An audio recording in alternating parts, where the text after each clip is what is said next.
আকাশবাণী কলকাতা। স্থানীয় সংবাদ পড়ছি ধৃতি সেন শর্মা। বিশেষ খবর হলো, রাজ্যপাল সিভি আনন্দ বোস পদত্যাগ করেছেন। রাষ্ট্রপতি দ্রৌপদী মুর্মু দুদিনের সফরে আগামীকাল পশ্চিমবঙ্গে আসছেন। পশ্চিমবঙ্গ থেকে রাজ্যসভার 5টি আসনে নির্বাচনের জন্য 5 জন প্রার্থী আজ তাদের মনোনয়ন জমা দিয়েছেন। এদের মধ্যে 4 জন তৃণমূল কংগ্রেস এবং 1 জন বিজেপির। বিধানসভা নির্বাচনের প্রস্তুতি খতিয়ে দেখতে রবিবার 8ই মার্চ রাজ্যে আসছে নির্বাচন কমিশনের পূর্ণাঙ্গ বেঞ্চ। দোল এবং হোলির কারণে দুদিন বন্ধ থাকার পর রাজ্যে বিজেপির পরিবর্তন যাত্রা আজ আবার শুরু হয়েছে। 9টি জায়গায় যাত্রার আয়োজন করা হয়। আইএসএল ফুটবলে যুব ভারতী ক্রীড়াঙ্গনে আজ ইস্ট বেঙ্গল ও এফসি গোয়ার মধ্যে খেলাটি গোলশূন্যভাবে শেষ হয়েছে। আসছে বিস্তারিত খবরে। রাজ্যপাল সিভি আনন্দ বোস পদত্যাগ করেছেন। রাষ্ট্রপতি দ্রৌপদী মুর্মুর কাছে তিনি পদত্যাগপত্র পাঠিয়েছেন বলে রাজভবন সূত্রে খবর। বিস্তারিত খবর অবশ্য এখনো পাওয়া যায়নি। রাজ্যের অস্থায়ী রাজ্যপাল হচ্ছেন RN রবি। তিনি তামিলনাড়ুর সঙ্গে পশ্চিমবঙ্গের দায়িত্ব সামলাবেন। রাষ্ট্রপতি দ্রৌপদী মুর্মু দুদিনের সফরে আগামীকাল পশ্চিমবঙ্গে আসছেন। প্রথম দিন তিনি দার্জিলিংয়ের পার্বত্য উৎসবের উদ্বোধনের পাশাপাশি বন্দে মাতরমের সার্ধশতবর্ষ উপলক্ষে লোকভবনের রুট অ্যান্ড রিদিম শীর্ষক এক প্রদর্শনীর সূচনা করবেন। এছাড়াও তিনি IIT খড়গপুরে মহিলাদের নেতৃত্ব ক্ষমতায়ন সংক্রান্ত এক উন্নয়নমূলক কর্মসূচির প্ল্যাটিনাম জয়ন্তীর ভার্চুয়াল উদ্বোধন করবেন দার্জিলিং লোকভবন থেকেই। শনিবার 7ই মার্চ শ্রীমতী মুর্মু শিলিগুড়িতে নবম আন্তর্জাতিক সাঁওতাল সম্মেলনে যোগ দেবেন। বিধাননগর মাঝি থানার গোসাইপুরে ওই সম্মেলনে দেশ বিদেশের 1200 প্রতিনিধির যোগদানের কথা। রাষ্ট্রপতি শালগাছ রোপণ করে দেশকে বিশ্ব উষ্ণায়ন থেকে বাঁচানোর বার্তা দেবেন বলে মনে করা হচ্ছে। পশ্চিমবঙ্গ থেকে রাজ্যসভার 5টি আসনে নির্বাচনের জন্য 5 জন প্রার্থী আজ তাদের মনোনয়ন জমা দিয়েছেন। বিজেপির প্রার্থী হিসেবে মনোনয়নপত্র পেশ করেন প্রাক্তন রাজ্য সভাপতি রাহুল সিনহা। বিধানসভায় এই উপলক্ষে তাঁর সঙ্গে ছিলেন দলের রাজ্য সভাপতি শ্রমিক ভট্টাচার্য, প্রধান মুখপাত্র দেবজিৎ সরকার প্রমুখ। তৃণমূল কংগ্রেসের পক্ষে প্রাক্তন IPS আধিকারিক রাজীব কুমার, রাজ্যের মন্ত্রী ও গায়ক বাবুল সুপ্রিয়, অভিনেত্রী কোয়েল মল্লিক ও সুপ্রিম কোর্টের আইনজীবী মেনকা গুরুস্বামী, বিধানসভার সচিব রিটার্নিং আধিকারিক সৌমেন্দ্রনাথ দাসের কাছে প্রার্থীপদ দাখিল করেন। উল্লেখ্য, আজই ছিল পশ্চিমবঙ্গের 5 সহ 10 রাজ্যের 37টি আসনে রাজ্যসভা নির্বাচনের জন্য মনোনয়ন দাখিলের শেষ দিন। জমা পড়া মনোনয়নপত্রগুলি আগামীকাল পরীক্ষা করে দেখা হবে। নাম প্রত্যাহার করা যাবে 9ই মার্চ পর্যন্ত। ভোট গ্রহণ 16ই মার্চ। এদিকে পশ্চিমবঙ্গের 5টি আসনের জন্য যেহেতু 5 জন প্রার্থী মনোনয়ন পেশ করেছেন, সেই কারণে ভোটাভুটির সম্ভাবনা নেই বলেই মনে করা হচ্ছে। বিধানসভা নির্বাচনের প্রস্তুতি খতিয়ে দেখতে রবিবার 8ই মার্চ রাজ্যে আসছে নির্বাচন কমিশনের পূর্ণাঙ্গ বেঞ্চ। কমিশনের পক্ষ থেকে রাজ্যের মুখ্য নির্বাচনী আধিকারিকের দপ্তরে পাঠানো এক চিঠিতে সফরসূচি ও বৈঠকের বিস্তারিত কর্মসূচি জানানো হয়েছে। কমিশন সূত্রে জানা গেছে, মুখ্য নির্বাচন কমিশনার জ্ঞানেশ কুমারের নেতৃত্বে পূর্ণাঙ্গ বেঞ্চ 8ই মার্চ রাতে কলকাতা বিমানবন্দরে পৌঁছবেন। পরের দিন তারা প্রথমে স্বীকৃত জাতীয় ও রাজ্য স্তরের দলগুলির প্রতিনিধি এবং পরে আইন বলবৎকারী সংস্থাগুলির নোডাল অফিসারদের সঙ্গে বৈঠক করবেন। পাশাপাশি আইন শৃঙ্খলা পরিস্থিতি, কেন্দ্রীয় বাহিনী মোতায়েন, সংকটপ্রবণ বুথ চিহ্নিত করা সহ বিভিন্ন বিষয়ে কমিশনের সদস্যদের সঙ্গে কথা বলবেন। IG, DIG, police commissioner, police super ও জেলা নির্বাচনী আধিকারিকদের সঙ্গে। মঙ্গলবার 10ই মার্চ নির্বাচন কমিশনের পূর্ণাঙ্গ বেঞ্চ বৈঠক করবেন প্রশাসনের শীর্ষ আধিকারিকদের সঙ্গে। ওই দিনই ব্লক লেভেল আধিকারিকদের সঙ্গেও তাদের মত বিনিময় করার কথা। বিকেলে সাংবাদিক বৈঠক শেষে কমিশনের সদস্যরা দিল্লি ফিরে যাবেন।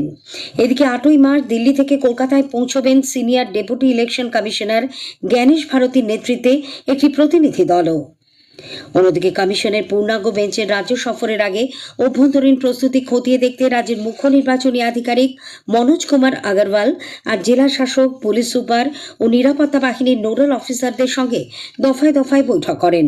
Senior deputy election commissioner Gyanesh ভারতীয় ভার্চুয়াল ওই বৈঠকে যোগ দেন। ঝাড়খণ্ড ও ওড়িশা হাইকোর্টের বিচারকদের SIR এর কাজে নিয়োগের বিষয়ে আলাপ আলোচনা করতে আজ ফের এক দফা বৈঠক করেন কলকাতা হাইকোর্টের প্রধান বিচারপতি সুজয় পাল। রাজ্যের মুখ্য সচিব নন্দিনী চক্রবর্তী, রাজ্য পুলিশের ডিজি পীযূষ পাণ্ডে, কলকাতার পুলিশ কমিশনার সুপ্রতিম সরকার, রাজ্যের অ্যাডভোকেট জেনারেল কিশোর দত্ত, কেন্দ্রের additional solicitor general Ashok Chakraborty এবং নির্বাচন কমিশনের অ্যাডিশনাল সিইও অরুণ প্রসাদ ওই বৈঠকে ছিলেন। উল্লেখ্য, কলকাতা হাইকোর্টের প্রধান বিচারপতি আগেই জানিয়েছেন, রাজ্যে এসআইআর এর কাজ দ্রুত সম্পন্ন করতে ঝাড়খণ্ড থেকে 100 জন এবং ওড়িশা থেকে 100 জন করে বিচারক আসছেন। এদিকে প্রথম দফার চূড়ান্ত ভোটার তালিকা প্রকাশের পর এসআইআর এর প্রতিবাদে ধর্মতলায় আগামীকাল মুখ্যমন্ত্রী মমতা ব্যানার্জি ধর্ণা অবস্থানে বসবেন বলে দলীয় সূত্রে জানা গেছে। রাজ্যে যতদিন না পর্যন্ত সমস্ত বৈধ ভোটারের নাম তালিকায় অন্তর্ভুক্ত হচ্ছে, ততদিন পর্যন্ত নির্বাচন ঘোষণা না করার দাবি জানিয়েছেন প্রবীণ কংগ্রেস নেতা অধীর রঞ্জন চৌধুরী। এই ব্যাপারে তিনি শীর্ষ আদালতে যাওয়ার প্রস্তুতি শুরু করেছেন বলেও অধীর বাবু সাংবাদিকদের জানান।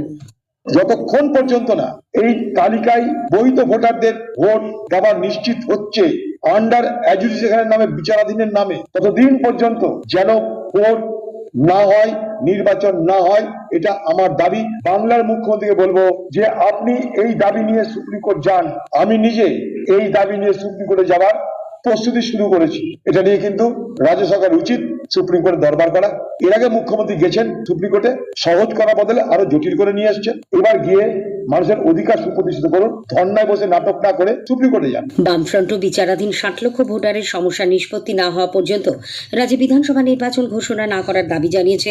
মুখ্য নির্বাচনী আধিকারিকের দপ্তরের কাছে এক সমাবেশে ফ্রন্টের চেয়ারম্যান বিমান বসু বলেন, সুনির্দিষ্ট কোনো কারণ না জানিয়েই এদের বিচারাধীন রাখা হয়েছে। বিমান বসুর নেতৃত্বে ফ্রন্টের এক প্রতিনিধি দল আজ রাজ্যের মুখ্য নির্বাচনী আধিকারিকের সঙ্গেও দেখা করেন। আজকের প্রসঙ্গের এবারের বিষয় প্রগতি। আজকের বিশেষ আলোচনায় থাকছে বিকশিত ভারতের লক্ষ্যে দেশের শক্তি ক্ষেত্রে এনটিপিসির পথ চলা। সংস্থার ডেপুটি জেনারেল ম্যানেজার সৃজা ভট্টাচার্যের সঙ্গে কথা বলেছেন কাশফিন নাহার। আকাশবাণীর সংবাদ বিভাগ প্রযোজিত অনুষ্ঠানটি শুনবেন আজ রাত 8টায় গীতাঞ্জলি, ডিটিএইচ বাংলা এবং আকাশবাণী সংবাদ কলকাতার সোশ্যাল মিডিয়া প্ল্যাটফর্মে। স্থানীয় সংবাদ শুনছেন আকাশবাণী কলকাতা কেন্দ্র থেকে।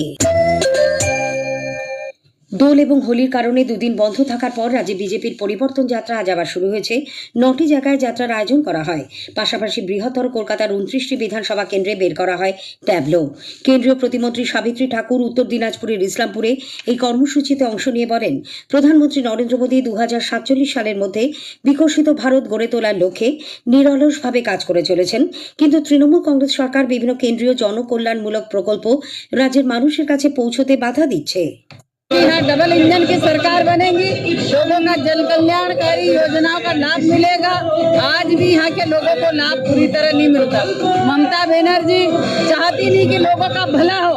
आज तक मुख्यमंत्री महिला होने के नाते महिलाओं के साथ जो गलत दुर्व्यवहार हो रहा है, ये तुष्टीकरण की राजनीति अब नहीं चलेगी। नहीं, इस बार सभी लोगों ने अपने मन में बना लिया कि इस बार भारतीय जनता पार्टी की सरकार बनेगी। অনুষ্ঠানে রায়গঞ্জের সাংসদ কার্তিক চন্দ্রপাল বলেন, এক ভারত শ্রেষ্ঠ ভারত এবং বিকশিত পশ্চিমবঙ্গ গড়ে তোলার লক্ষ্যে এই পরিবর্তন যাত্রা। আরেক কেন্দ্রীয় প্রতিমন্ত্রী জিতিন প্রসাদ কোচবিহারের শীতলকুচিতে পরিবর্তন যাত্রায় অংশ নেন। রাজ্যে পরিবর্তন অবশ্যম্ভাবী দাবি করে তিনি মুখ্যমন্ত্রী মমতা ব্যানার্জির এসআইআর বিরোধিতারও সমালোচনা করেন। এদিকে উত্তরাখণ্ডের মুখ্যমন্ত্রী পুষ্কর সিং ধামি উত্তর 24 পরগনার হিঙ্গলগঞ্জে পরিবর্তন যাত্রার উদ্বোধন করেন। ছিলেন কেন্দ্রীয় শিক্ষা প্রতিমন্ত্রী সুকান্ত মজুমদার, দলের নেত্রী লকেট চট্টোপাধ্যায়। পরে এক জনসভায় পুষ্কর সিং ধামি বলেন, বঙ্কিমচন্দ্র, রবীন্দ্রনাথ, স্বামী বিবেকানন্দ, সুভাষচন্দ্র বসুর মতো মহান ব্যক্তিত্বদের জন্মস্থান এই বাংলা একসময় শিক্ষা, সংস্কৃতি, বিজ্ঞান ও শিল্পে দেশকে নেতৃত্ব দিয়েছে। কিন্তু বর্তমান তৃণমূল কংগ্রেস সরকার রাজ্যের শিক্ষিত যুবকদের চাকরি দেওয়ার পরিবর্তে ভাতার ব্যবস্থা করেছে। অবৈধ অনুপ্রবেশকারী এবং মৃত ভোটারদের নাম বাদ দিতে রাজ্যে ক্ষমতাসীন দল কেন বাধা দিচ্ছে সেই প্রশ্ন তোলেন তিনি। পশ্চিম বর্ধমানের বারাবণী ও দুর্গাপুরে পরিবর্তন যাত্রাকে কেন্দ্র করে আজ ব্যাপক উত্তেজনা ছড়ায়। বৌরান্ডি এলাকায় বিজেপি কর্মী সমর্থকেরা যখন পতাকা লাগাচ্ছিলেন, তখন তৃণমূল কংগ্রেস আশ্রিত দুষ্কৃতীরা তাদের বাধা দেয় বলে অভিযোগ। দুর্গাপুরের ইন্দো আমেরিকান মোড়েও প্রধানমন্ত্রী নরেন্দ্র মোদীর পোস্টার তৃণমূল কংগ্রেস ছিঁড়ে দেয় বলে বিজেপির অভিযোগ। উত্তর 24 পরগনার বনগাঁতে পরিবর্তন যাত্রার বাইক র্যালিতে পুলিশ বাধা দেয় বলে অভিযোগ। মাথাভাঙার নিশিগঞ্জে বিজেপির মিছিলে পাল্টা শাসক দল মিছিল বের করলে উত্তেজনা ছড়ায়। যুব ভারতী ক্রীড়াঙ্গনে আজ আইএসএল ফুটবলে ইস্টবেঙ্গল ও এফসি গোয়ার মধ্যে খেলাটি গোলশূন্যভাবে শেষ হয়েছে। ইস্টবেঙ্গল 4 ম্যাচে 7 পয়েন্ট পয়েন্ট নিয়ে লীগ তালিকার 4র্থ স্থানে রয়েছে। শেষ করার আগে স্থানীয় সংবাদের বিশেষ কিছু অংশ আরও একবার। রাজ্যপাল সিভি আনন্দ বোস পদত্যাগ করেছেন। রাষ্ট্রপতি দ্রৌপদী মুর্মু দুদিনের সফরে আগামীকাল পশ্চিমবঙ্গে আসছেন। স্থানীয় সংবাদ শেষ হলো। পরের খবর 8টা 10-এ।